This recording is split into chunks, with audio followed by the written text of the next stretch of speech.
titre de l'atelier changement climatique dans les négociations collectives, alors juste pour rappeler, nous avons abordé le secteur d'activité, bon, les élus, hier matin. Nous avons traité un certain nombre de sujets, et notamment que pouvait apporter la médiation professionnelle et l'ingénierie relationnelle dans le monde des élus. Ce matin, nous avons abordé aussi cette discipline au travers du monde judiciaire et avec les avocats. Et maintenant, nous allons aussi parler de ce que peut apporter la médiation professionnelle et l'ingénierie relationnelle dans le secteur, dans le monde du syndicalisme et notamment des partenaires sociaux autour des thématiques du dialogue social. C'est un sujet très important aujourd'hui puisque nous allons devoir accompagner les relations au travail de manière différente pour pouvoir apporter des solutions. Il y a des débats aujourd'hui qui sont menés. Et pour mener ces débats, il faut pouvoir accompagner les personnes pour pouvoir trouver des solutions. Les négociations collectives aujourd'hui dans les entreprises se font avec toutes les parties prenantes et vont devoir passer par l'entente aussi. Pour cet atelier, je vais être accompagnée de plusieurs experts. Vous êtes des experts tous. Donc, il y aura Elisabeth Sarato. Elisabeth Sarato, qui est aussi secrétaire générale de la Chambre professionnelle et qui connaît très bien ce secteur, va pouvoir justement nous faire un état des lieux de la négociation collective aujourd'hui à ce stade. Comment peut-on accompagner mieux les CSE? Comment peut-on pouvoir discuter justement du chantier qui est notamment le télétravail, qui est un chantier très important dont les syndicats vont devoir s'emparer et pouvoir justement apporter des solutions qui soient ouvertes. J'ai Jésus Rubio aussi, qui est du cabinet Ad Mediato, spécialiste aussi du monde syndical. Rodolphe Ederlé, qui est le responsable du journal Le Miroir social, qui est très connu dans le monde syndical. Michel Thérin, du cabinet Entente Médiation. Et Mélodie Aude Coquel, qui est la chargée de mission de la région Nouvelle-Aquitaine pour l'Institut du dialogue social. Elle aura l'occasion de vous faire découvrir justement ce chantier qui concerne le fait de pouvoir permettre à toutes les parties prenantes du dialogue social de pouvoir non seulement se former ensemble, mais pouvoir travailler ensemble pour apporter des solutions aux entreprises. Donc, je vous remercie et je vais passer la parole donc à Elisabeth Sarato. Bonjour à tous. Effectivement, c'est intéressant l'introduction que vient de faire Aïcha parce qu'elle parle de partenaires sociaux, de dialogue social. C'est effectivement ce qui fait référence pour tout le monde, mais pour la médiation professionnelle, dans le cadre de l'entente sociale, nous utilisons le terme d'interlocuteurs sociaux parce que de la voix même des partenaires sociaux, beaucoup de mal à se projeter dans un dialogue qu'ils considèrent, dans le dialogue social, qu'ils considèrent a priori que dans le dialogue social, il y a dialogue et force est de constater qu'ils n'y parviennent pas. Donc pour nous, les interlocuteurs sociaux, ce sont les employeurs, leurs représentants, leurs délégataires, le service des ressources humaines, leurs conseils, leurs experts également. Il y a aussi les salariés de façon directe ou indirecte par le biais de leurs représentants élus ou désignés. Et il y a aussi les représentants des administrations et de l'État et les garants du cadre juridique de l'entreprise, que sont l'inspection du travail, les services de santé au travail, la CARSAT, l'URSSAF, etc., etc. Donc, pour avoir eu la chance d'exercer dans chacune de ces trois postures, on peut s'apercevoir qu'elles s'exécutent pour la plupart, et indépendamment du sentiment de légitimité qu'on peut avoir à les mettre en œuvre, dans un climat d'adversité. Donc, effectivement, dans le titre, on commence par la fin, par les interlocuteurs sociaux, mais replaçons-nous au départ, puisqu'on parle de changement climatique dans la négociation collective. On pourrait aussi dire d'une certaine façon de Matignon à Macron, des accords Matignon aux ordonnances Macron, qui sont vraiment ce qui marque ce changement dans la négociation collective. Pour un petit peu comprendre le contexte, en 1936, la CGT a 4 millions d'adhérents, les industries du HAPS commencent à se mettre en grève, il y a vraiment une paralysie. Et donc, la CGT contraint la Confédération générale de la production à se mettre autour de la table des négociations sous l'égide de Léon Blum. Alors, certains articles sont mémorables, mais il y en a surtout deux qui nous intéressent aujourd'hui dans ces accords Matignon, qui sont la création du contrat de travail, ce qui n'existait pas jusqu'alors, donc qui encadre l'exécution, le cadre juridique de la relation individuelle au travail, et la création des accords de branche, ce que l'on connaît plus couramment sous le nom de conventions collectives. Donc, les conventions collectives étant là pour encadrer l'exercice de ce contrat de travail dans l'entreprise, pour encadrer, pour sécuriser cette relation au travail. 46, le préambule 46 va donner des droits aux travailleurs pour participer par l'intermédiaire de leurs délégués à la détermination collective de leurs conditions de travail et de la gestion d'entreprise, ce qui va créer des obligations au niveau de l'employeur en termes de consultation et de négociation. Et puis, grand bond en avant, les ordonnances Macron qui, elles, vont ouvrir le champ de la négociation à toutes les entreprises, même les plus petites, et va instaurer la primauté de l'accord d'entreprise sur l'accord de branche qui va devenir l'exception. À cela se rajoutent des sujets de négociation de plus en plus nombreux, de plus en plus exigeants dans un contexte normatif resserré autour de l'entreprise. Donc, une analyse très rapide a été faite de ce changement et une première analyse a été faite en 2018 par le ministère du Travail, enfin en 2019 sur l'année 2018. Ça fait 520 pages, donc on va pas s'étendre dessus, mais ce qui est à retenir, c'est qu'on a une augmentation dès 2018 de 10% des accords collectifs. On a 75% des accords qui sont signés par des délégués syndicaux, c'est-à-dire l'ouverture sur 25% d'accords via les IRP et via le référendum. Pour ces 75% d'accords, ils sont signés, et ça ne bouge pas, par les deux premières organisations syndicales à signer des accords. C'est d'une part la CFDT pour 54% et la CGT pour 45%, avec une propension à signer de 94 et 84%, ce qui est important. Et le top 3 des sujets de négociation sont l'épargne salariale, les salaires et le temps de travail. Ça, c'est le cadre général de ce qu'on peut en lire. Est-ce qu'on pourrait dire que ça fonctionne? Eh bien, quand on est au niveau de l'entreprise, c'est un petit peu plus délicat. Donc, on va revenir sur nos 3 interlocuteurs sociaux dans l'entreprise à l'heure actuelle. On a des employeurs qui s'interrogent sur le devenir de l'entreprise, qui vont devoir peut-être ou pas mettre en œuvre un PSE. On a des démissions nombreuses de salariés à devoir gérer avec l'activité partielle, les mises en œuvre du Covid. On a des managers qui réfléchissent énormément sur la manière de remobiliser les salariés dans le cadre de l'activité partielle, dans le cadre du télétravail. Des managers qui s'interrogent beaucoup et qui ont à réapprendre le management dans un contexte de télétravail qui, avant, était un contexte marginal et qui va devenir donc sans doute un mode d'organisation du travail à réfléchir en soi en tant que tel. On a des salariés qui, eux, s'interrogent aussi sur le devenir économique parce que c'est aussi leur situation personnelle, leur contrat de travail ou pas, sur un nouveau mode d'organisation du travail, sur une souffrance au travail qui est de plus en plus affichée, de plus en plus avouée, qui sont très attentistes sur l'action de leurs IRP, sur ce que va négocier le CSE. Ce CSE qui se questionne énormément, qui est souvent pris des luttes internes qui les empêchent d'avancer.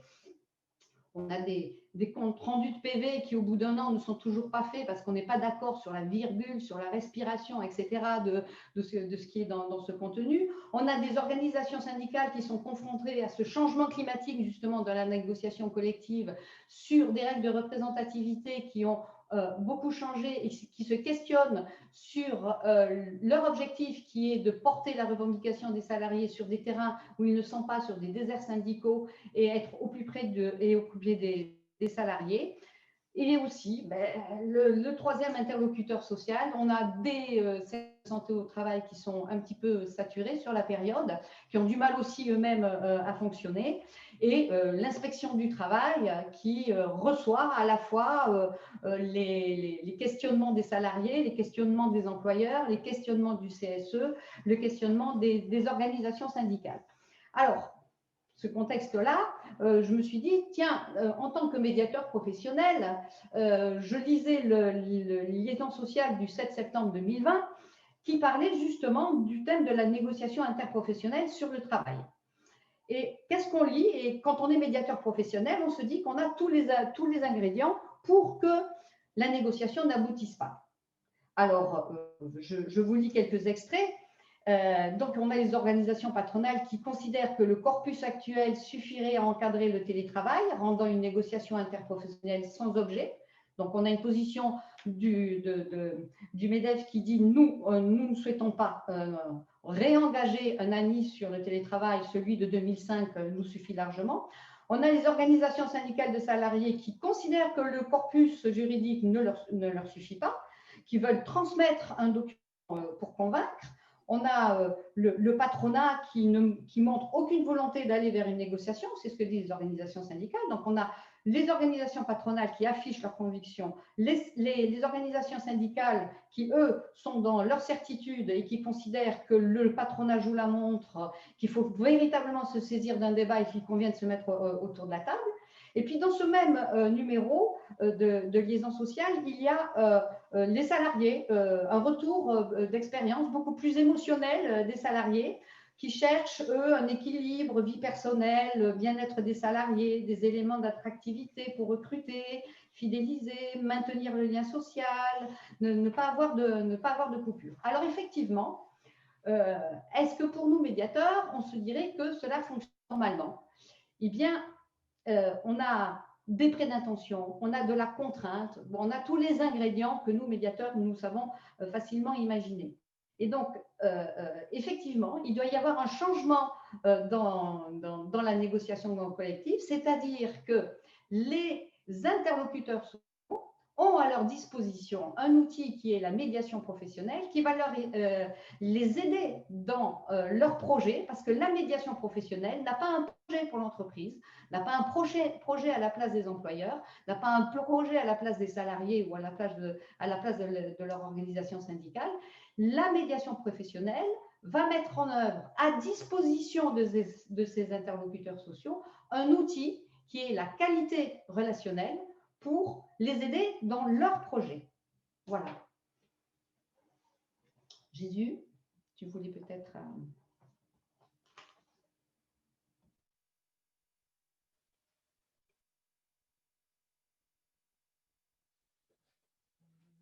Aïcha, tu reprends la main? C'est bon, oui, très bien. Alors, merci Elisabeth. Rodolphe va pouvoir aussi, je crois, faire un état des lieux de ce qu'il observe, des préoccupations aujourd'hui des interlocuteurs qui s'occupent justement de faire évoluer la mutation liée à la crise sanitaire et des relations au travail. Oui, bonjour. Moi, je vais plutôt… Bonjour à tout le monde. Je vais rebondir un peu sur les propos d'Elisabeth. Elisabeth, vous avez parlé d'un point clé hein, sur…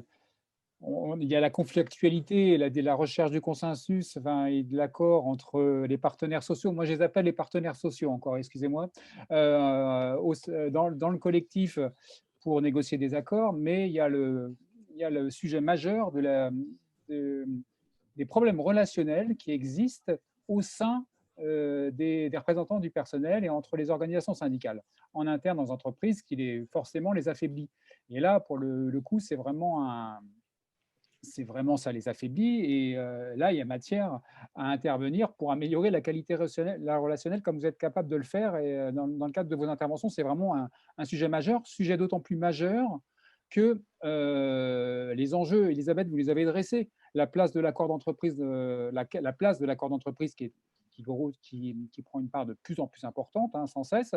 Et également, vous voyez dans ce cadre-là des directions qui sont de plus en plus enclines, fort de la faiblesse la légitimité amoindrie, on va dire, des représentants des salariés qui sont certes élus, mais ils sont élus pourquoi aussi ils sont élus aussi parce qu'ils vont avoir des chèques cadeaux dans le cadre des activités sociales et culturelles, etc. Bon, bref, une est-ce qu'ils sont aussi bien élus que ça? On peut se poser la question. Et donc, fort de ce manque de légitimité et cette division des représentants du personnel, les directions sont assez à l'aise pour avancer des projets qui les bypassent, entre guillemets. Je vais prendre un exemple très clair que nous, on a rapporté il y a 1 an sur Miroir Social, donc, qui est vraiment un média en ligne qui est vraiment au plus proche du terrain de ce qui se passe dans les entreprises. Ça va être très illustratif, ça se passe à la CEPAM de Loire-Atlantique, la Caisse primaire d'assurance maladie, où dans le cadre d'un projet d'entreprise qui s'appelle l'entreprise autrement, la direction a mis en place un projet qui repose sur la sociocratie, c'est-à-dire les élections sans candidat, en marge du CSE, l'instance représentative des salariés. C'est-à-dire que les salariés ont désigné des collègues qu'ils voudraient voir les représenter. Et ils ont ainsi élu, mais après, à charge aux collègues qui recevaient le plus de voix d'accepter ou non, mais ce n'était pas eux qui se présentaient. Je ne sais pas si je suis très clair. Et toujours est-il, les syndicats l'ont clairement perçu comme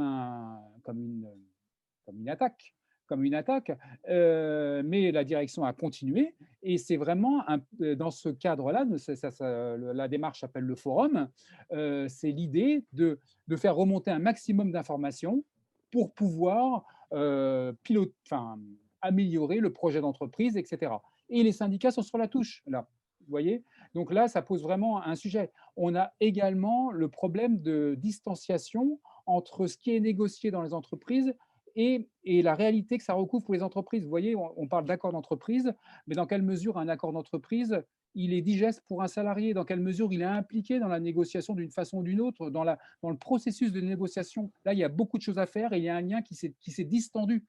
Et les salariés, dans le cas de négo, ne se projettent pas forcément dans cette négociation-là. Donc là aussi, il y a un problème.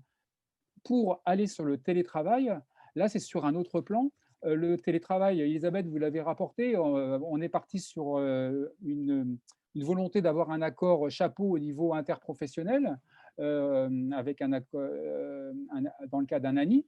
Le problème, c'est que le télétravail, c'est vraiment, pour qu'il ait du corps, il faut que son pivot, il repose sur le management de proximité. Et c'est sur la relation qu'un manager est capable de nouer avec son équipe, la relation de confiance qu'il est capable de nouer avec son équipe, etc. C'est là où est le pivot. Et c'est dans quelles conditions les directions se donnent les moyens d'avoir des lignes managériales à l'aise, autonomes, pour pouvoir accorder les marges de manœuvre et d'avoir les conditions d'un télétravail équitable et efficace au sein des organisations. Et là encore, dès lors que on est vraiment sur une relation managériale, ça interroge la place des représentants du personnel. Parce que les représentants du personnel d'une entreprise, ils vont pouvoir négocier certes un accord d'entreprise sur le télétravail, mais in fine, le levier essentiel, il repose sur la relation managériale, où là, s'ils ont perdu le lien avec le terrain, je parle des représentants du personnel, ils vont être à côté de la plaque par rapport à ce qui va se passer. Et la vie du télétravail après l'accord, signer un accord, c'est bien beau, mais ensuite le faire vivre, c'est ça qui est le plus important. Et là, s'ils sont complètement à l'ouest, eh ben, ça va ne faire que renforcer la faiblesse des organisations syndicales. Si j'ai un peu de temps, je peux donner un autre exemple sur les enjeux qui se posent pour les représentants du personnel en termes de relations. C'est de plus en plus, vous avez dans les grandes entreprises et même dans les plus petites, vous avez les réseaux sociaux internes d'entreprise. Je pense qu'au niveau de l'EPMN, vous avez votre workplace, vous en parlez. Vous avez la même chose dans les entreprises, hein, des workplaces d'entreprise, où là, ce qui est intéressant, c'est de voir que chaque salarié, chaque personne en tant que personne a sa place pour s'exprimer, créer des communautés, etc. Et les organisations syndicales, les CSE, n'ont pas une place prépondérante par défaut. Elles ne sont pas au-dessus de la mêlée, elles doivent se mettre dans la mêlée, intéresser, être capable de créer des communautés, de fédérer, et sans avoir de passe-droit et être au-dessus parce qu'ils ont été élus, etc. Ça ne marche pas comme ça sur un réseau social. Et donc là aussi, ça les interroge. Alors, oui. excusez-moi, j'ai un retour. Bien entendu, tous ces constats, cet état des lieux nous montre bien qu'on est dans une mutation de l'entreprise aussi également. Je vais juste enlever les écouteurs pour ne pas avoir le retour. Une mutation de l'entreprise. Donc, inévitablement, on s'interroge aussi la gouvernance dans l'entreprise. Nous observons bien qu'il y a une volonté aujourd'hui de permettre aux parties prenantes de l'entreprise de travailler ensemble. Et donc, c'est justement l'occasion pour Aude Coquel, Mélodie Aude Coquel, de nous expliquer quelle est la démarche aujourd'hui que le PMN a anticipée déjà depuis plusieurs années. Mais il se trouve qu'aujourd'hui, il existe des formations communes qui permettent aux managers, aux syndicats, aux salariés de se former ensemble. Donc, il s'agit de revisiter ce que représente l'entreprise aujourd'hui. Ce changement de paradigme suppose justement cette ingénierie que nous avons réfléchi depuis de longues années, de manière à ce que l'entreprise soit pilotée par une dimension humaine avec des solutions juridiques qui se rajoutent. Donc, je donne la parole à Mélodie Aude Coquel. Oui. Je pense qu'elle, c'est bon. Merci. Bonjour, j'écoute vraiment avec attention tout ce qui se dit. Donc moi, je travaille pour l'INTEFP, l'Institut national du travail, de l'emploi et de la formation professionnelle, qui est l'école en fait du ministère du Travail qui forme notamment les inspecteurs du travail, mais pas que, surtout les agents des directs. Et puis, depuis la loi El Khomri, en fait, on a eu une mission très particulière de porter un dispositif qui s'appelle le dispositif des formations communes au dialogue social, et notamment parce que nous avons un volet institut prospectif qui travaille sur les questions de dialogue social et qui essaye d'anticiper un peu les problématiques. Et la loi El Khomri et puis les ordonnances Macron ont changé un peu la norme et ont poussé les entreprises dans le dialogue social. Et c'est pour ça que est inscrit maintenant dans le Code du travail, si vous voulez le chercher, c'est l'article R 2212-1 et suivant, qui explique les formations des managers, les formations des CSE, c'est très important, ça qualifie tout le monde et ça met des compétences dans chaque champ.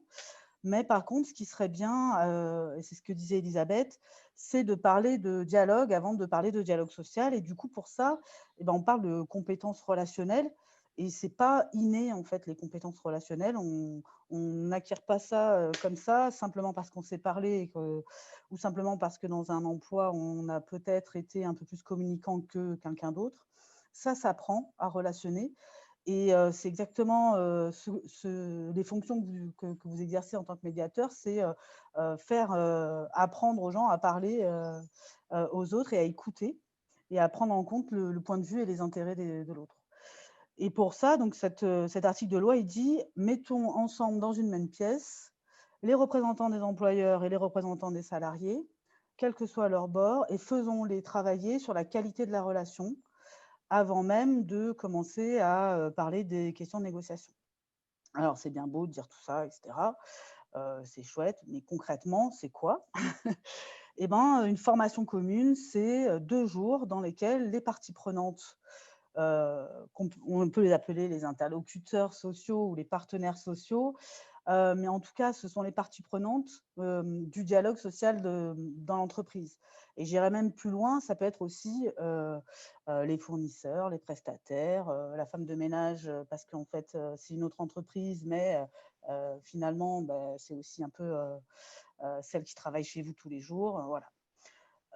Mettons-les dans une pièce et faisons leur comprendre l'intérêt de co-construire les choses et de dialoguer et d'écouter l'autre avant même de commencer à faire les formations techniques du CSE, les formations techniques pour les managers, avant même de commencer à faire de la négociation et surtout de la négociation finalement, comme la pratique les 3/4 des entreprises, la négociation papa, ce que j'appelle, c'est la négociation, oui, oui, ça va bien, bon, on a juste ça comme problème, ok, on règle ça sur le bord de la table. Et c'est cette négociation papa, finalement, qui est pratiquée dans les 3/4 des entreprises, mais qui n'est pas suffisante pour avoir un vrai dialogue social et un dialogue social constructif et qui fait avancer aussi bien la société que les entreprises. Voilà. Donc nous, on est en charge, on a une mission donc, de porter ce dispositif, mais on a aussi une mission de constituer un réseau d'organismes de formation et de les outiller, notamment par la création et l'ingénierie d'outils, d'exercices, de vidéos pédagogiques. Voilà. C'est une mission de service public, c'est une mission qui s'adresse aux organismes de formation et qui, eux, délivrent des formations communes. Donc, il y a un processus de référencement dont le PMN et Michel Thérain ont participé. Ils sont référencés notamment pour délivrer des formations communes. On a à peu près aujourd'hui 182, je crois, à ce jour, organismes de formation référencés qui sont sur toute la France et qui peuvent délivrer des formations communes. Ce n'est pas, malheureusement, des formations obligatoires. Je dis bien malheureusement, mais heureusement aussi, parce que si on met un cadre obligatoire à une formation sur la qualité de la relation, on est un peu contradictoire. Donc, il faut aller chercher les volontés, il faut convaincre, il faut aussi aller embarquer les gens sur c'est quoi l'intérêt de parler de la relation avant de parler réellement du dialogue social et, par exemple, aller négocier pour le télétravail, aller négocier pour l'activité partielle de longue durée. En ce moment, c'est très difficile, mais c'est un petit lieu espace-temps qui est nécessaire pour la co-construction de solutions pérennes. Voilà. Voilà ce qu'on porte aujourd'hui. C'est un outil, c'est un des outils, mais c'est un outil très fort, en fait, en tout cas pour le dialogue social. Ce qui est sûr sur ce qu'on peut voir effectivement dans l'entreprise, et ce que je reprends un petit peu ce que disait Rodolphe, c'est que c'est vraiment la qualité relationnelle qui empêche en ce moment chacun de se sentir légitime et reconnu dans sa position et de pouvoir ainsi s'engager dans la mission qui est la sienne. Rodolphe disait tout à l'heure, il y a des CSE qui, par exemple, sont tellement pris dans des préoccupations de querelles de chapelle, etc., que ensuite des organisations syndicales qui ne se sentent pas reconnues parce qu'on instaure à côté d'elles, alors que institutionnellement, ce sont elles qui représentent et qui négocient des remontées d'informations, etc., etc. On voit qu'à l'heure actuelle, il y a beaucoup d'interrogations et que personne ne se sent reconnu dans la mission qu'il doit faire. Et c'est pour ça que la qualité relationnelle, c'est effectivement le projet des formations communes.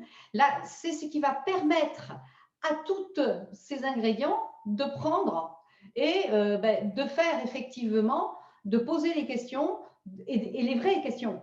La question du télétravail, ce n'est pas une question marginale qui était jusqu'à présent. J'ai besoin d'avoir le mercredi après-midi. Est-ce que je peux me mettre en télétravail le mercredi après-midi? Bon, tu es sûr, tu as une connexion Internet. Bon, c'est bon, alors ok, tu vas, et ainsi de suite. Non, le télétravail, c'est quelque chose qui doit s'envisager comme une nouvelle organisation du travail, une réflexion sur ce qu'est le travail, ce qu'apporte le travail, ce qu'attendent les salariés dans cette situation-là, parce qu'il y a aussi des salariés qui expriment le fait que pour le télétravail, pour eux, ce n'est pas possible, ce n'est pas envisageable. Ils ne sont pas opérationnels en télétravail. C'est un contexte qui ne leur convient pas. D'autres salariés qui vont dire, mais moi, c'est très bien le télétravail. Donc, ça veut dire qu'il faut que l'entreprise réfléchisse et ce n'est pas sur un coin de table, comme le disait Mélodie, à la marge, c'est quoi la question, tout va bien, oui, alors la pause, pas à midi 5, mais à midi 10. Bon, ben d'accord, on va faire la pause à midi 10. C'est pas ça le problème. L'entreprise, en ce moment, et la période a fait que le degré d'exigence des personnes, c'est vraiment aiguisé. Voilà. Et ce qui est intéressant aussi dans le télétravail, et ce qui nous interpelle, nous, en tant que médiateurs professionnels, c'est la notion de confiance. Le télétravail, puisqu'il en est question, c'est avant tout le préambule, ce n'est pas de la Constitution de 46 là, mais le préambule du télétravail, c'est la confiance. La confiance, nous, on sait ce que c'est en tant que médiateur.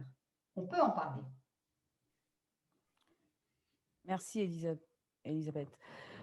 Et d'ailleurs, au travers des interventions d'Elisabeth, Rodolphe, Mélodie, On note bien ce changement de paradigme, le curseur est en train de bouger. Le curseur, il bouge parce qu'aujourd'hui, l'entreprise demande aux acteurs de travailler ensemble.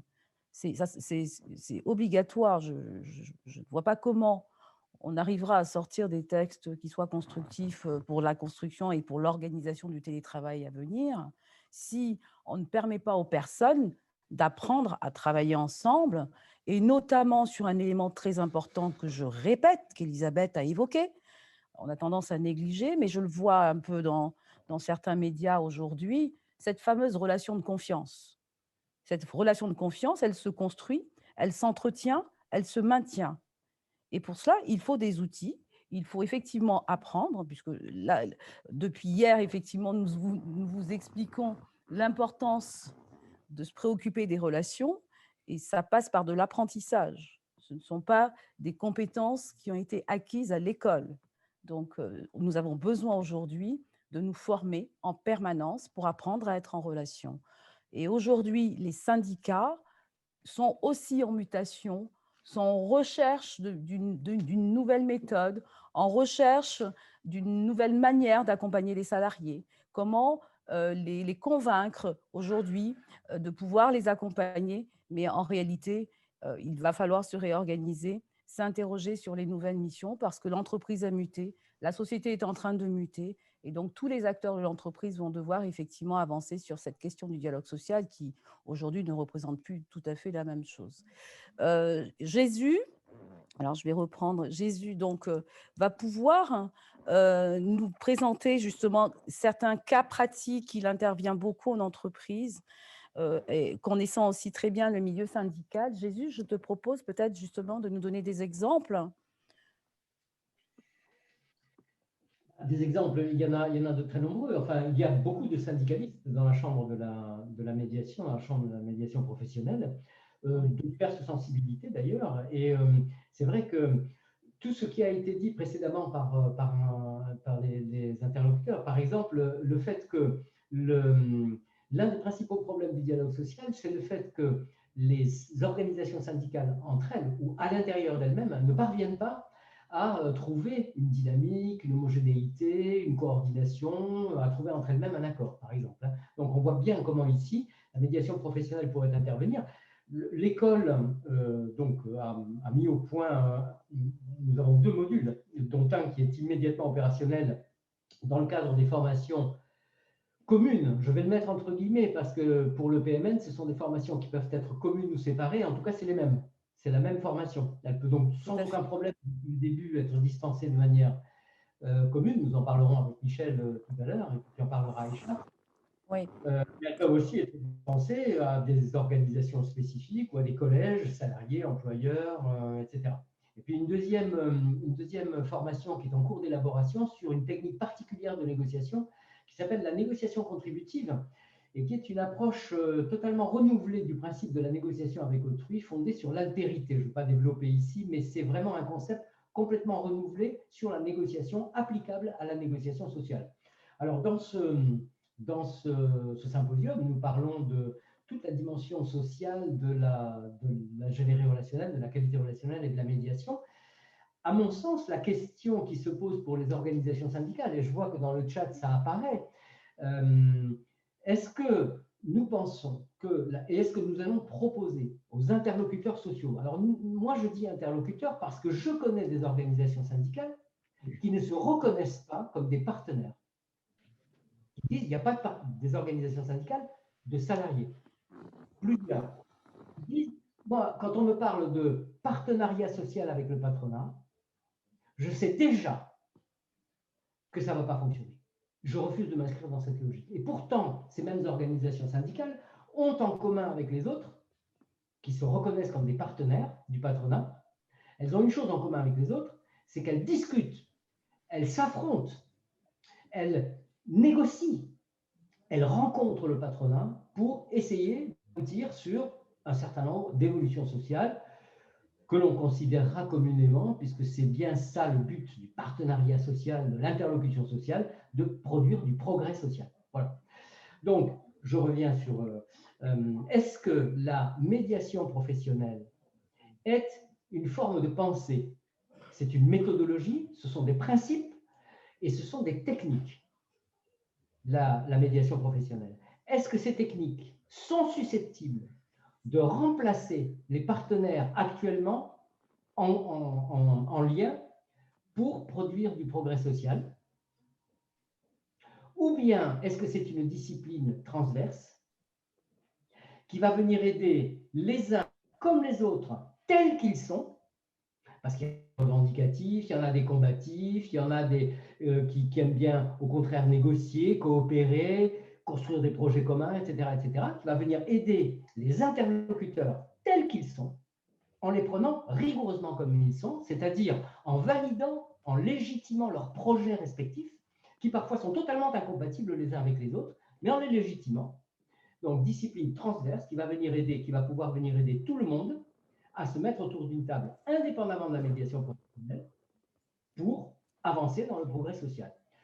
Alors, le débat est ouvert, surtout dans un symposium comme celui-ci qui envisage effectivement la médiation professionnelle sous un angle citoyen, politique, social, et donc comme contribuant à l'évolution de la société. Mais je me garderai de conclure de manière trop hâtive sur la place exacte que la médiation peut occuper aux côtés des interlocuteurs sociaux, parce qu'il me semble qu'ils sont assez grands en fait pour faire le travail tout seul. Il leur manque des méthodes.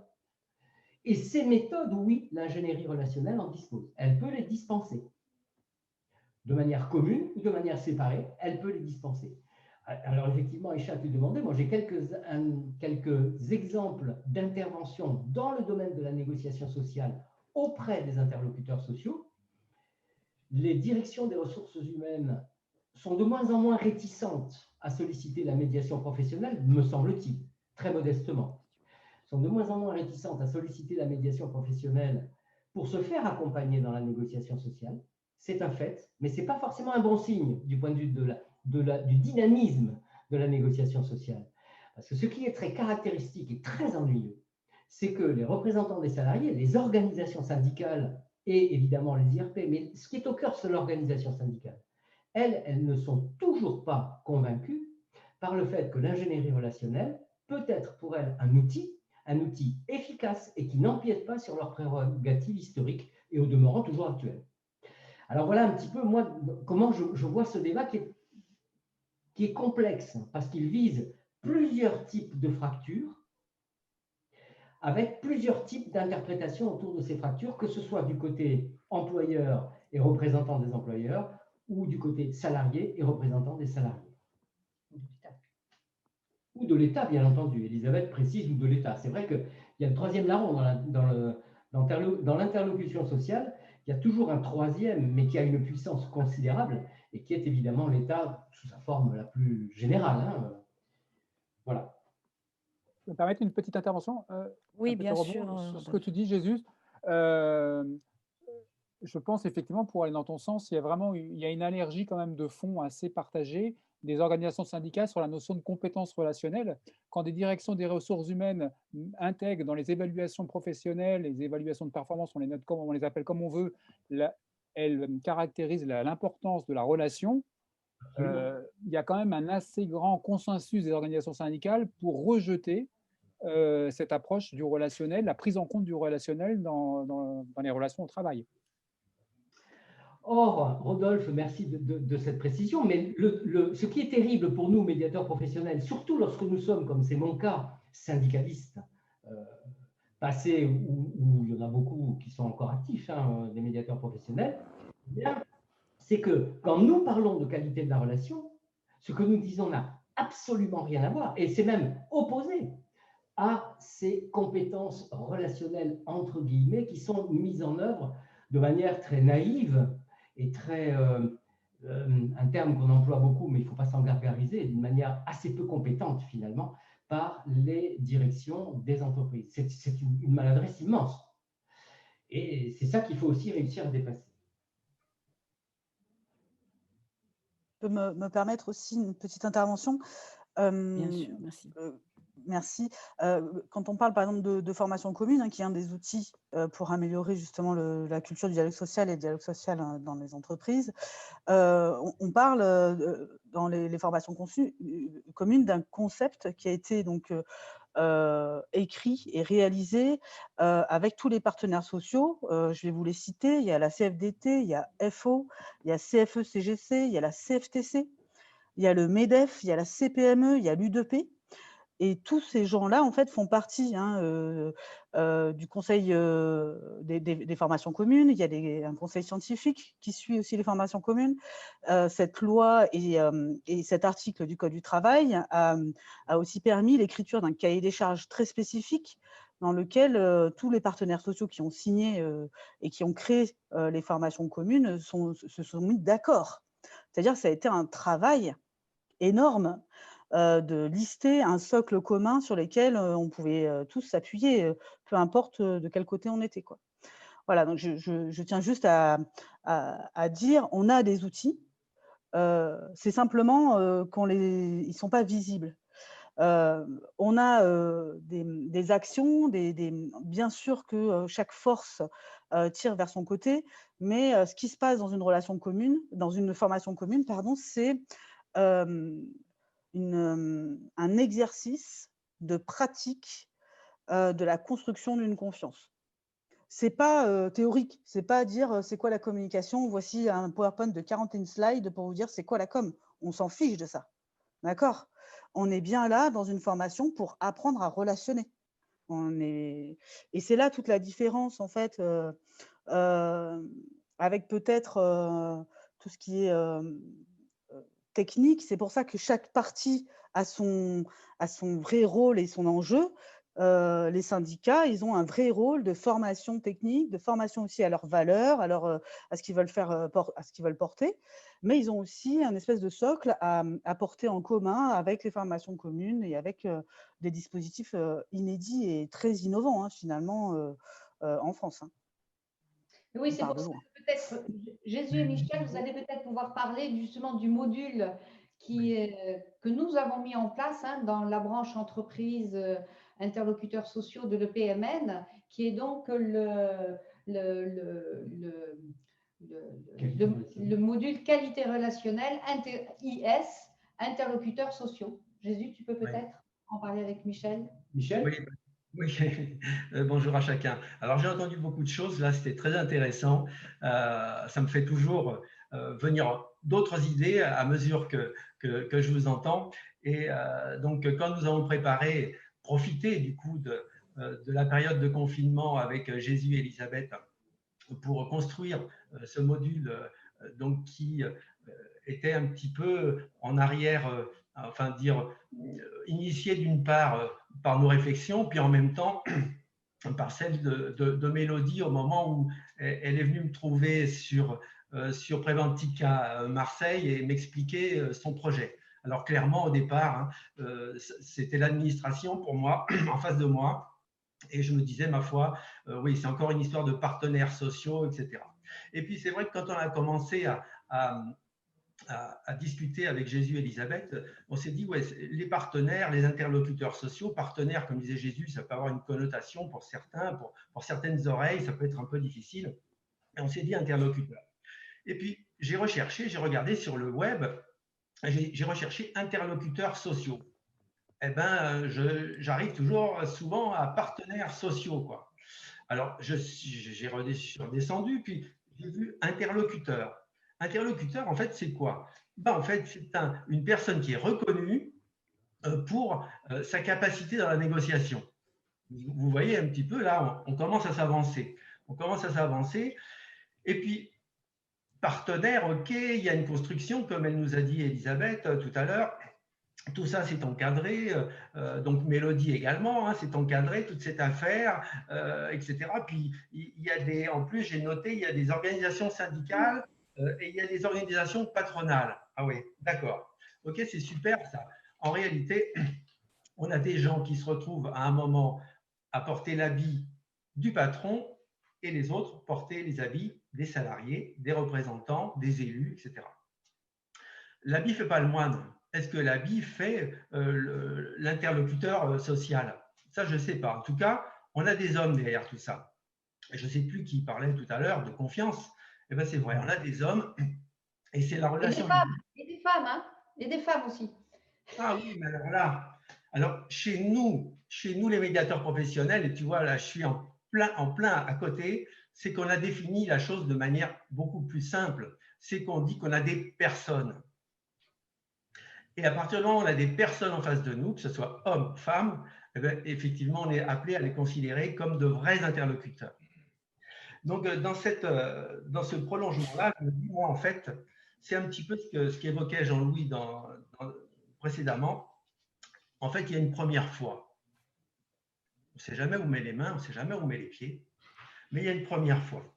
Alors, il y a une première fois peut-être pour les patrons, il y a peut-être une première fois pour les élus. Imaginez un patron qui, d'un seul coup, se trouve confronté à une organisation syndicale ou plutôt à des représentants de ces organisations syndicales, et comment il va faire pour se comporter vis-à-vis d'eux, parce que clairement, c'est une négo. Ah ouais, c'est une négo, il y a quelque chose à négocier. De l'autre côté, c'est pareil. Hein.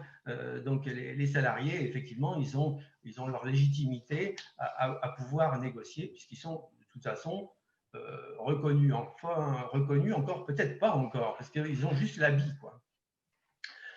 Donc, comment ils vont faire? Comment ils vont faire pour arriver à converser? Et c'est là que j'arrive un petit peu à cette formation, à ce module de formation qu'on a construit. Et puis, je pensais encore, oui, ce matin, je dis en fait, qu'est-ce qui se passe? C'est que quand je monte dans ma voiture, je mets ma ceinture de sécurité. Pour les voitures les plus modernes, quand je commence à passer une certaine vitesse, au bout de 20-30 km/h, si je ne l'ai pas mis, j'entends tit, tit, tit, tit, et je la mets. Et puis je me dis, en fait, les outils, nous, qu'on serait peut-être en mesure de proposer, qu'on est en mesure de proposer, donc, avec cette formation, en destination des interlocuteurs sociaux, c'est à la fois la ceinture. Oui, en fait, je suis à la fois la ceinture et je suis en fait celui qui est protégé. Donc, quand je vais arriver dans une négociation, je vais avoir des outils. Et ces outils-là, ils vont m'aider à passer cette période de manière fluide, efficace. Et puis, en fait, ça va me permettre, quelque part, ça va me permettre de pouvoir défendre mes points de vue, que ce soit patronaux ou que ce soit des points de vue syndicaux. Voilà. Donc ça, c'est l'idée. Et le bip-bip aussi. J'ai perdu le fil. Le bip-bip, c'est quoi? Ah, mais le bip-bip, c'est quoi? C'est ce dont Jésus a parlé tout à l'heure. En fait, merci de me remettre sur la voie. En fait, c'est quand Jésus parlait de négociation contributive, on y est déjà. C'est l'altérité. C'est la manière dont on va penser, dont on va se mettre en situation de pouvoir négocier avec des gens. Et puis, alors nous, qu'est-ce qu'on joue comme rôle là-dedans? Comme le disait Jésus, je te remercie d'avoir éveillé mon esprit sur ce point-là. En fait, nous, quand on intervient, les médiateurs professionnels en formation, nous, on n'a pas de projet sociétaux à ce moment-là. Nous, on n'a qu'un projet, c'est la qualité relationnelle au service de tous. À partir de là, tout est gagné.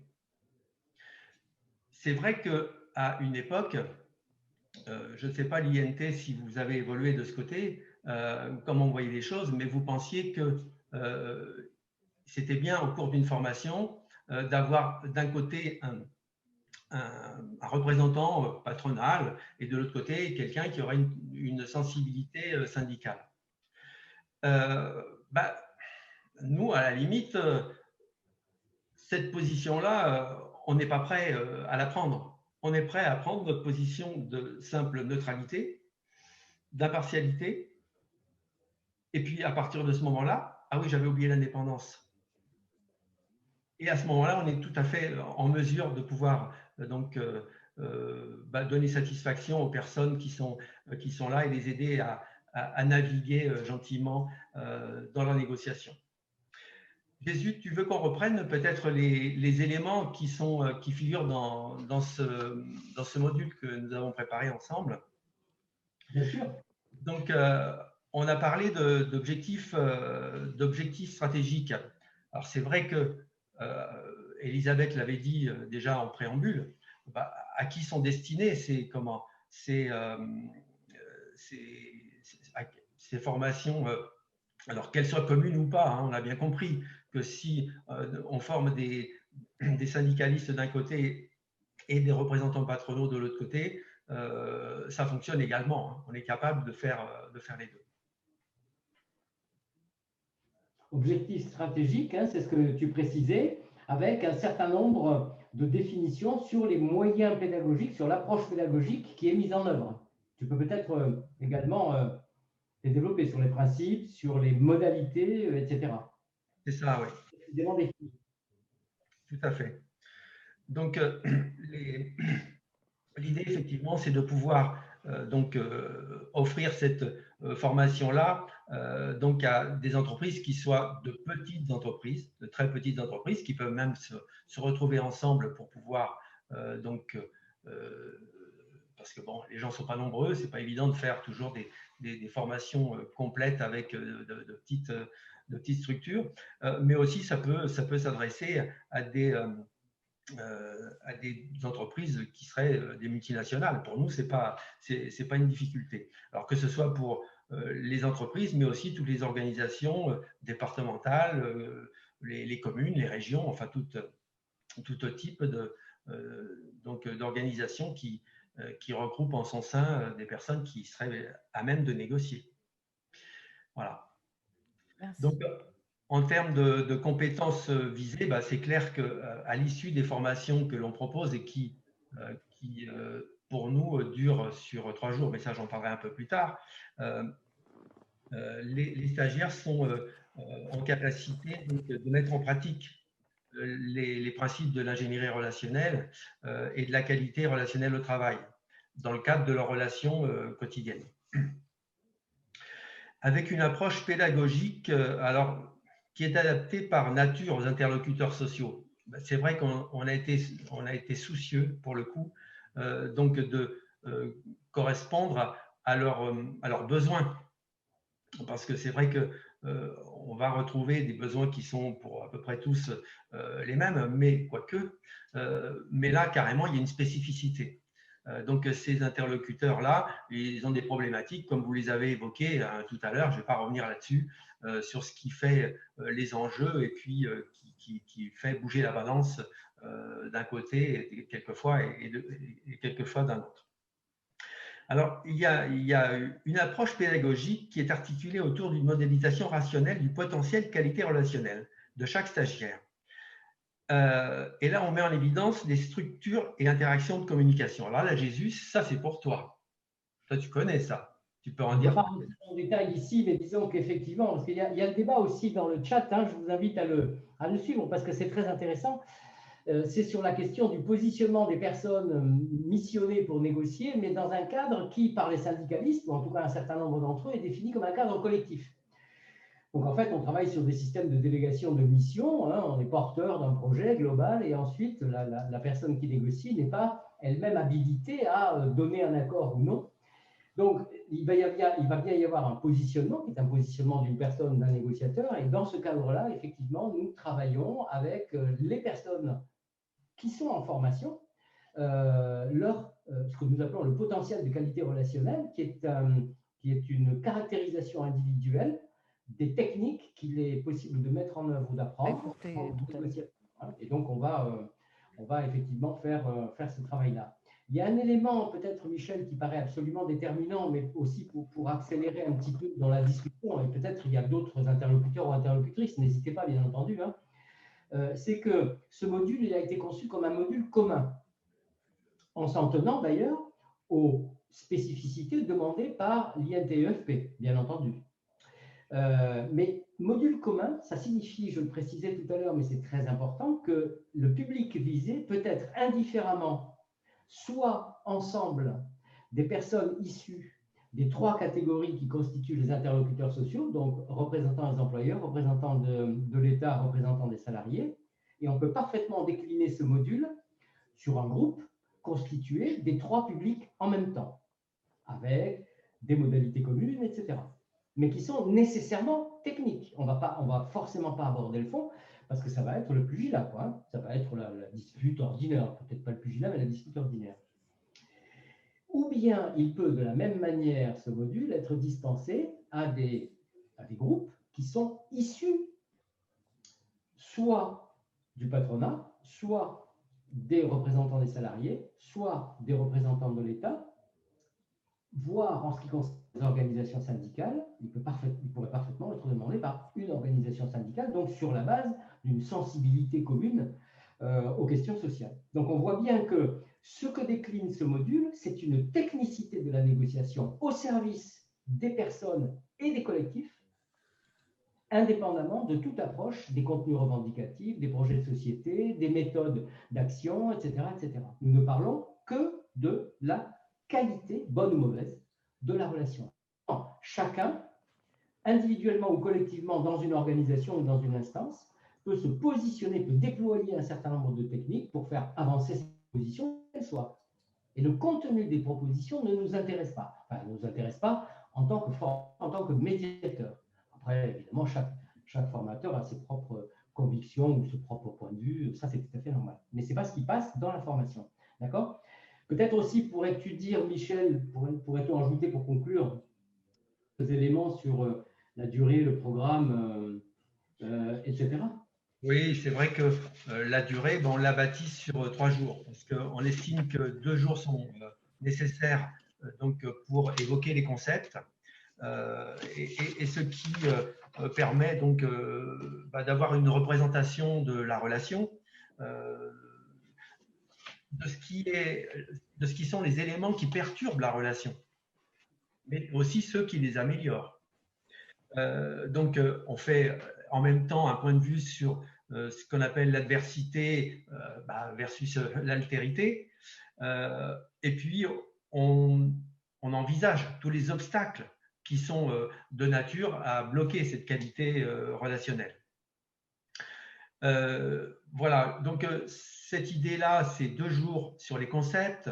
Et puis, un 3e jour, en fait, on va mettre en application, messieurs, dames, ce que nous venons de voir ensemble et ce qui vous a passionné au cours de ces 2 jours de formation, parce que vous venez de découvrir des concepts, ma foi, qui sont totalement originaux, hein, qui ne figurent pas dans la plupart des… enfin, qui figurent en tout cas chez les médiateurs professionnels, qui sont initiateurs de toute cette…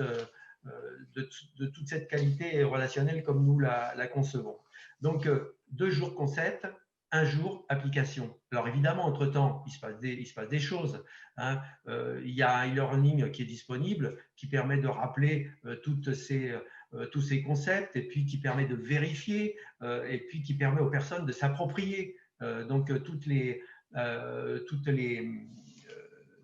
choses qui leur ont été distribuées avec… et les points, évidemment, qu'on a échangé avec eux, parce que des situations, évidemment, brûlantes, on en entend au cours de ces formations. Il y a des remontées. Et donc là, on crée des liens avec les personnes et on finit par pouvoir discuter avec eux. Voilà, c'est ça. Alors, on peut tronçonner tout ça, évidemment. Et puis, le Covid nous aide dans cette transition numérique à imaginer qu'on peut faire des 3 heures, 4 heures donc de formation en visio. Et puis, voilà, maintenant, tout le monde est rompu chez nous à cette méthode. En tout cas, voilà. Est-ce qu'il y a autre chose à ajouter, Jésus? Qu'en penses-tu, Aïcha? Merci.